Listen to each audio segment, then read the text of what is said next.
오늘의 설교 말씀은 이 시대의 영성가라고 하는 유진 피터슨이 쓴 우리 일 가운데 계신 그리스도에서 제가 많은 영감을 얻고 많은 도움을 얻었습니다. 여러분, 이 괴테가 쓴 파우스트라는 소설을 보면 그 시작을 이렇게 시작합니다. 나는 이제 철학도, 법학도, 의학도 유감스럽게 신학까지도 온갖 노력을 기울여 속속들이 연구하였으나 지금 나는 가련한 바보에 지나지 않는구나 라는 파우스트의 절규로 이 소설이 시작됩니다. 파우스트는 당대 수많은 천재들 중에 으뜸 가는 천재였습니다. 그런데 그는 수많은 학문을 연구했지만 자신이 연구한 그 학문이 인간의 근원적인 문제를 해결하지 못한다는 사실에 절망하게 됩니다. 그 절망함 가운데 메피스토텔레스라는 악마가 그에게 다가와 유혹을 하고 그 절망 가운데 이야기가 펼쳐져 나가는 것이 우리가 한 번쯤 읽어보았을 법한, 또 한 번쯤 그 파우스트를 근거로 해서 쓴 많은 소설과 많은 이야기들, 드라마, 영화들을 보았을 것입니다. 그런데 파우스트의 이 절규와 고뇌는 교회 안에서 살아가는 우리, 또 교회 밖에서 살아가는 일상을 살아가는 우리에게도 같은 절망감을 느끼는 동질 마음을 느끼긴 합니다. 실제 여러분 168시간이라는 한 주 단위의 시간으로 저와 여러분의 삶을 살펴보면 저와 여러분들이 오늘 주일날 교회에서 보내는 시간 약 5시간, 채 5시간이 되지 않는 시간을 제외하면 여러분은 한 주 동안 무려 163시간이라는 시간을 일상의 자리에서 보내게 됩니다. 무려 인생의 시간의 90% 이상을 교회가 아닌 일상에서 보내게 된다는 것입니다. 그런데 많은 사람들이 그 일상에서 보내는 이 시간을 실은 무가치하게 여기고 나에게는 큰 의미를 주지 않는 것으로 여기며 살아갑니다. 그래서 여러분 들어봤을 법한 말, 사회에서는 또 우리들에게서는 월요병이라는 말이 있습니다. 내일이죠? 내일 월요일입니다, 여러분들. 직장인들, 학생들 너무 힘들어하는데요. 여러분 요새 MZ세대 친구들이 쓰는 용어 중에 원루라는 단어가 있습니다. 원루. 우리 젊은 세대 친구들이 모르는데요. 이 무슨 뜻인지 아시나요? 원루. 월급 루팡이라는 뜻입니다. 월급 루팡. 근무 시간에 내가 맡은 일을 제대로 수행하지 않고 딴짓을 하며 월급을 축내는 사람, 우리 궤도 루팡을 이렇게 차용해서 하는 말인데요. 월급을 축내는 사람을 의미하고 있습니다. 인터넷에 찌라시처럼 돌아다니는 글 중에 월급 루팡을 하는 법 5가지라는 글이 있어요. 한번 5가지를 한번 소개해 드려 볼게요. 재밌습니다. 첫째, 직장에서 월급 루팡을 하기 위해서는 노트를 들고 다녀야 한다. 왜 그럴까요? 항상 내가 바쁜 열일러인 척 해야 돼요. 그래야지 사람들이 나에게 더 많은 일을 안 시켜요. 두 번째, 지친 표정을 지어야 한다. 내가 힘들어하면 더 많은 업무를 요구하지 않기 때문입니다. 셋째, 퇴근 전에는 바쁜 척 해야 합니다. 하루 종일 바빠서 퇴근 시간마저 몰랐다는 듯 화들짝 놀란 척을 해야 돼. 벌써 퇴근 시간이네. 네 번째, 심부름을 시키면요 오랫동안 다녀와야 돼요. 오랫동안. 다섯 번째, 이거 많이 봤죠? 에어팟을 활용해야 된다고 합니다. 에어팟을 안 보이는 쪽에 꼽고 노래를 들으면서 가사를 받아 적으면서 타자 연습을 해야 된다고 합니다. 일을 하면서. 학교에서도 혹시 그러진 않겠죠? 저는 실제로 이렇게 원루 행동을 하는 사람이 있는지는 잘 모르겠어요.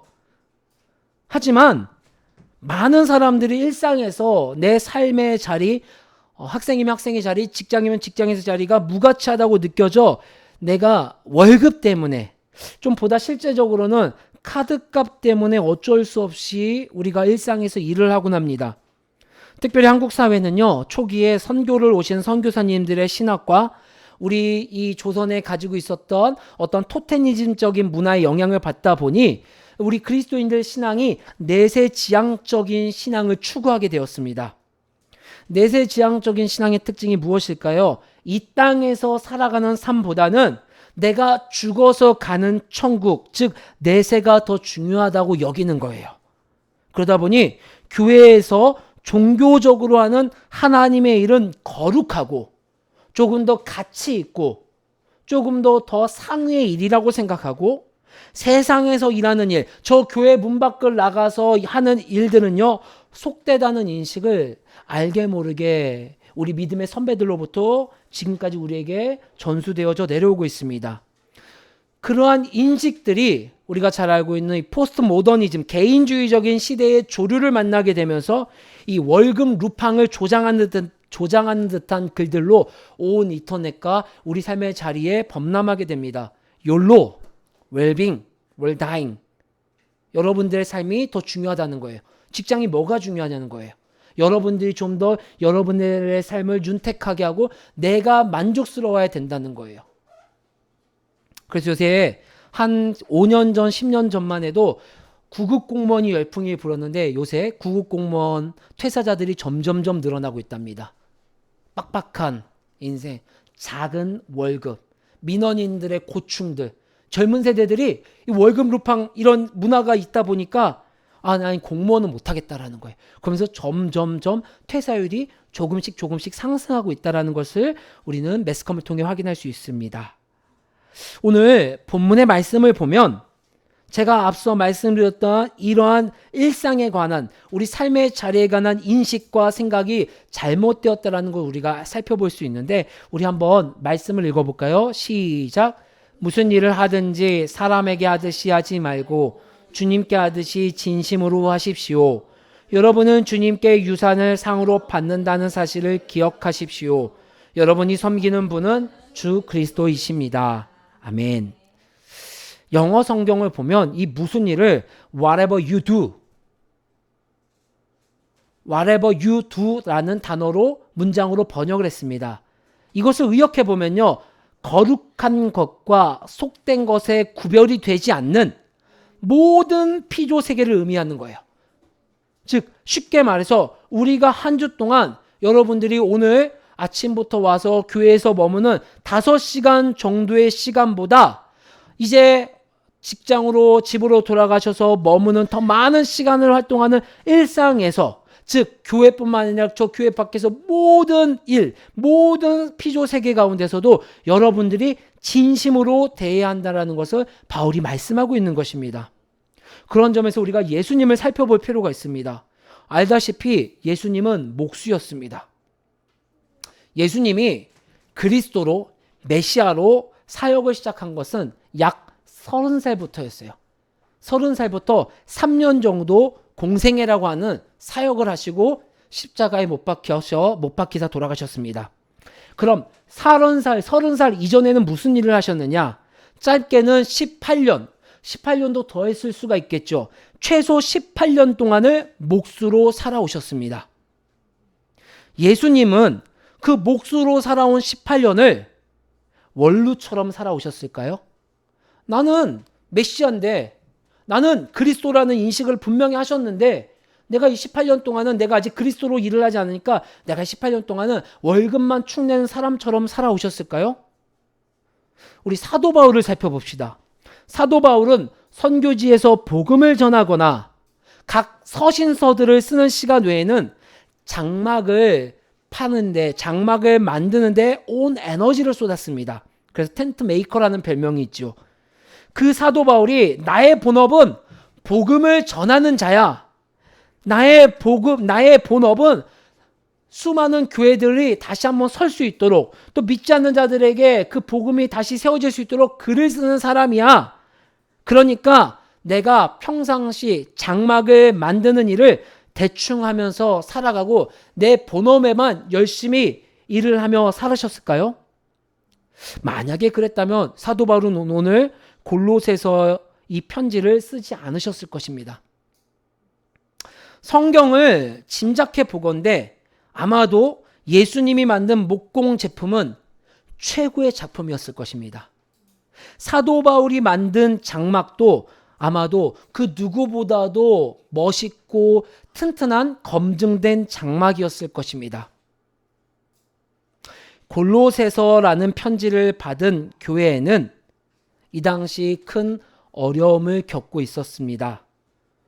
초대교회의 가장 큰 이단이었던 영지주의라는 이단 종파가 골로새 지역에 침투한 것입니다.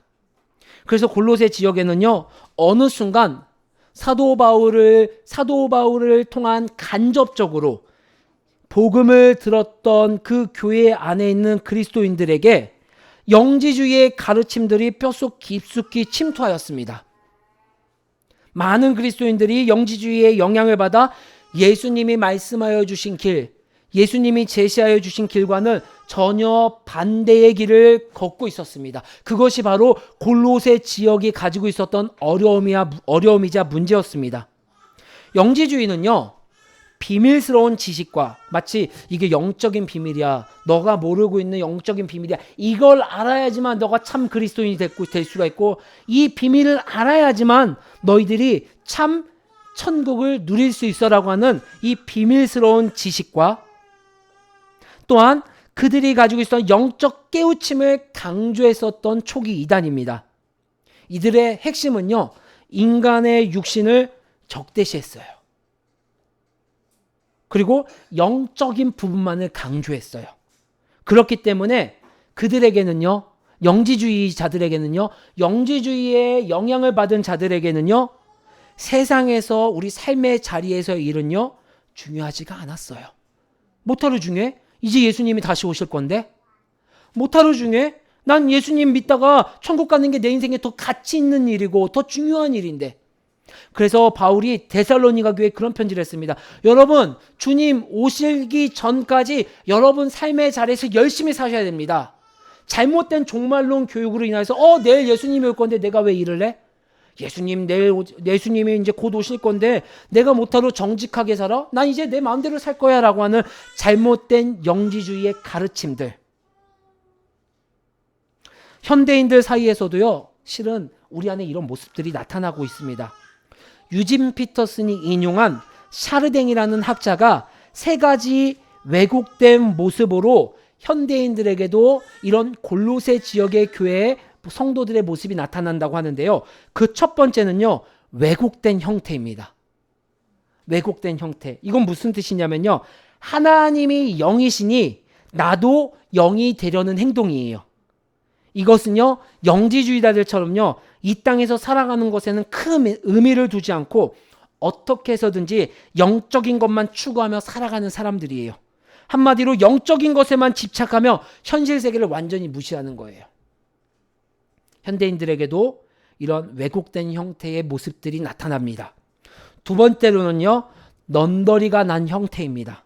이는요, 그리스도인들 가운데 내가 영적으로 살고 싶지만 막상 현실에 나가봤더니 물질적인, 경제적인 필요 때문에 내가 자꾸만 타협하며 살아가는 거예요. 결국에는 영적인 것과 물질적인 그런 부분들을 계속해서 고민하다가 신앙을 포기하고 세속적인 삶을 살아가는 형태, 그것이 바로 넌더리가 난 형태로 설명하고 있습니다. 끝으로는, 세 번째로는 분열된 형태입니다. 이는 하나님에게도 속하지 않고 세상에도 속하지 못한 채 이중적인 삶을 살아가는 형태. 샤르댕은요, 현대인들 가운데 영지주의적인 삶의 형태를 이러한 모습으로 정리해서 설명했습니다. 골로새 교회에도 왜곡된 형태, 넌더리가 난 형태, 분열된 형태로 살아가는 그리스도인들이 있었습니다. 바울은 그들에게 호소하는 마음으로, 그들에게 호소하는 것이 바로 오늘 저와 여러분들이 읽은 골로새서의 말씀입니다. 그런데 살펴보면 앞서 제가 언급했던 것처럼 이러한 삶을 살아가는 이들이 꼭 1세기 초대교회에만 있었던 것은 아닙니다. 과거에만 존재했던 것은 아니에요. 우리와 동시대를 살아가는 현대인들에게도 동일하게 나타나는 현상들입니다. 지금 내가 다니는 직장 혹은 삶의 자리에서 일어나는 일들은 내가 어쩔 수 없이 할 수밖에 없는 일들, 내가 피할 수만 있다면 피하고 싶은 곳, 솔직하게 내 삶이 불안하지 않고 보장되어 있다면 뒤도 보지 않고 이직하고 싶은 그곳. 대부분 우리가 삶을 대하는 자세가 아닐까 싶습니다. 출근할 때부터 퇴근만 기다리는 삶. 오늘 예배가 마치고 출근하는 월요일 생각만 해도 눈을 질끈 감고 월요일이 오지 않았으면 좋겠다라고 생각하는 삶. 이 마음은 지금이나 1세기 사람들에게 동일하게 느껴졌을 것입니다. 한번 읽어볼까요? 시작. 종으로 있는 이 여러분, 모든 일에 육신의 주인에게 복종하십시오. 사람을 기쁘게 하는 자들처럼 눈가림으로 하지 말고 주님을 두려워하면서 성실한 마음으로 하십시오. 아멘. 우리가 앞서 읽었던 23절, 24절의 말씀, 죽게 하듯 모든 일을 죽게 하듯 하십시오라고 말하는 그 편지의 대상은 지금 읽었었던 말씀처럼 종, 노예입니다. 노예들에게 너희들이 모든 일을 할 때 죽게 하듯 하라고 하는 말입니다. 여러분, 그 당시 노예의 삶들이 어땠을까요? 아마 이 시대를 살아가는 우리보다 더 불안했을 거예요. 하루하루가 지옥 같고 지루하고 따분하고 힘들었을 것입니다.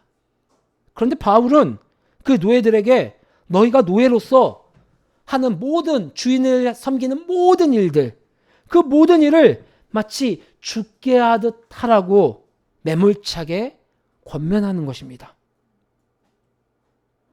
우리가 이 말을 조금 더 깊이 자세히 살펴볼 필요가 있습니다.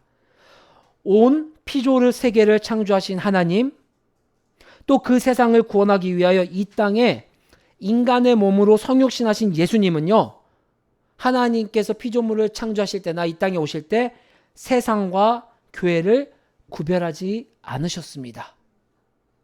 모든 일을 죽게 하듯 하라는 말씀 그 이면에는 하나님의 마음이 숨겨져 있습니다. 어떤 마음일까요? 하나님은 어디에도 계시고 또한 어떠한 상황 속에서도 하나님을 드러내고 나타내시길 원한다라는 것입니다. 하나님은 저와 여러분들이 이 예배드린 교회에서뿐만 아니라 여러분들 인생의 90% 이상의 시간을 사용하고 함께 보내고 있는 그곳에서 삶의 자리에서 하나님을 드러내고 나타내길 원하신다라는 것을 오늘 이 말씀을 통해 우리에게 말씀해 주시고 있는 것입니다. 여러분들이 머무는 자리, 만나는 사람들과의 관계 속에서 하나님은 여러분을 통하여 하나님의 나라가, 하나님의 성품이 드러나길 원하신다라는 것입니다. 그것이 일상에서 하나님을 찬양하는 삶입니다. 유진 피터슨이 이렇게 말했습니다. 우리 삶을 향한, 여러분을 향한 하나님의 목적은 우리 일 가운데 계신 그리스도입니다. 생각해 볼까요? 하나님께서 여러분을 불러주신 목적은요, 이 땅에서 여러분을 불러주신 목적은요, 여러분이 예수님을 믿게 한 목적은요, 여러분들이 예수님을 잘 믿어 건물도 살고 로또도 당첨되고 학교에서 1등도 하고 직장도 승진 빵빵빵빵 이렇게 하라고 하나님이 예수님이 여러분을 불러주신 게 아니에요. 여러분이 예수님을 불러주신 그 목적, 예수님께서 여러분을 불러주신 그 목적은 다른 것이 아니라 여러분들의 일 가운데 그 속에 그리스도가 있다라는 것을, 여러분의 일 가운데 그리스도가 드러내게 하기 위하여서 하나님께서 여러분을 불러주셨다는 것입니다. 여러분의 일 가운데 그리스도가 계십니까? 아니면 혹 종교적인 이런 형태, 아니면 우리와 모인 이 가족들끼리 모인 상황 속에서만 그리스도가 계십니까? 오늘 바울은 이 질문을 우리에게 던지는 것입니다. 여러분, 우리 가족 구성원들만 해도 너무나도 다양합니다. 누군가는 최첨단 AI를 연구하는 곳에 있고요. 누군가는 수험생으로 있고요. 누군가는 학생으로 있고요. 누군가는 선생님으로 계시고요. 누군가는 신문사 기자로 있고요. 누군가는 콘텐츠를 제작하는 예술가로 있고요. 누군가는 가정부로 살아가고 있습니다. 하나님은 우연히 혹은 내 실력이 좋아서, 내 실력이 부족해서 나의 일터, 나의 삶의 현장으로 나를 몰아내신 것이 아니에요. 지금 이 순간 그곳에서 내가 해야 하는 일은요, 월급만, 매달 말일 월급만 바라보며 돈을 위해서 살아가는 것이 아니라, 내 다음 커리어를 위해 징검다리로 활용하는 것이 아니라, 혹은 앞이 보이지 않는 캄캄하고 막막함에 절망하는 것이 아니라, 그곳에서 하나님을 드러내기 위하여 부르셨다는 부르심을 자각하는 것입니다. 파우스트는 자신의 학문이 인간의 근본적인 문제, 죽음을 해결하지 못한다는 사실에 절망하고 무기력함을 느꼈습니다. 그러나 그는 인간에 대한 사랑과 봉사의 삶을 통하여 구원의 여정을 걷게 됩니다. 악마 메피스토텔레스가 주는 쾌락과 위안은 더 이상 파우스트를 만족시켜주지 못합니다. 결국 파우스트는요, 자신을 위한 삶이 아니라 타인을 위하여 살아가는 삶을 선택했을 때 그가 진정으로 이 땅에 살아가는 목적, 자신의 부르심을 다시 한번 생각하게 되었고 실제 자신의 삶을 살아갈 수 있는 힘을 얻게 됩니다. 파우스트는 자신의 능력과 자기 확신을 위한 선택이 아니라 타인을 위해, 이웃을 위하여 자신을 드릴 때 진정한 삶의 의미와 행복을 느끼며 소설은 마무리가 되게 됩니다. 직장에서 혹은 여러분 삶의 자리에서 의미가 없고 무료한 것은 우리를 향하신 하나님의 계획을 몰랐기 때문입니다. 파우스트는 자신이 이 땅에 존재하는 것은 자신의 지적 만족과 자신만을 위하여 살아가는 것으로 자신의 인생이 점철되어졌을 때 무력함을 느꼈고 절망감을 느꼈습니다. 하지만 그 부르심 이면에 더 큰 부르심이 있다는 것, 사회를 위하고 하나님의 피조물들을 위한 부르심이 있다는 것을 깨달았을 때 그 삶의 의미가 무엇인지를 발견해야 됐고 그의 본연의 하나님의 형상대로 살아가는 모습을 회복하였던 것처럼 하나님은 저와 여러분의 삶의 자리에서 하나님이 드러나는 존재로 부르셨다라는 것을 내가 인식하고 고백할 때 여러분의 삶은 더 이상 무력해지지가 않습니다. 더 이상 월요일이 두렵지 않습니다. 나의 커리어와 상관없이 집에서 설거지를 하고 아이들을 양육하며 낭비되는 삶이라고 생각되는 그 순간, 회사 안에서 반복되는 일로 인하여 지루해하며 언제 그만둘까 생각하는 그 순간, 나 지금 여기서 내가 뭐를 하고 있지? 내가 뭐를 해야 되는 것이지? 라고 길을 잃고 헤매는 그 순간, 그 시간, 여러분 그 순간과 그 시간이야말로 하나님을 드러내는 가장 중요한 역할로 우리에게 허락해 주신 시간입니다. 그렇습니다. 여러분, 시간이 지나봐야지만 아는 것들이 있더라고요. 시간이 이렇게 지나와서 보니 제가 시간이 지나봐야지만 알 수 있는 것 중에 하나가 세상에 어떠한 일도 우리를 만족시킬 수 있는 일은 없다는 것입니다. 큰 교회 가서 부교역자를 하건 작은 개척교회에서 담임 목사를 하건 큰 회사에서 일을 하건 각자 자리에서 일을 하건 그 일이 우리를 만족시킬 수 없다라는 것입니다. 지금 여러분과 저에게 필요한 것은요, 삶의 그 자리에서 하나님을 드러내는 것입니다. 특별히 당신의 사랑과 섬김을 드러내십시오. 그리고 당신의 정직을 드러내십시오. 내가 머무는 시간과 쏟는 마음을 정직히 드러내는 그 자리에 하나님이 드러나실 것입니다. 모든 이것을 죽게 하듯 하라는 것은요, 너무 막 뜬구름 잡듯이 하는 것이 아니라 어떤 자리에서건 하나님을 드러내는 삶의 모습을 취하는 것입니다. 이제 더 이상 나의 삶을 외면하고 싶거나 지루한 것이 아니라 하나님을 드러낼 수 있는 창조의 목적이 실현되는 곳으로 하나님은 여러분들을 불러주셨고 세워주셨습니다. 얼마나 멋진 곳입니까? 얼마나 멋진 일터입니까? 얼마나 멋진 삶의 자리입니까? 그 기업과 유산을 받아 누릴 수 있는 여러분들이 되기를 주의 이름으로 소망합니다.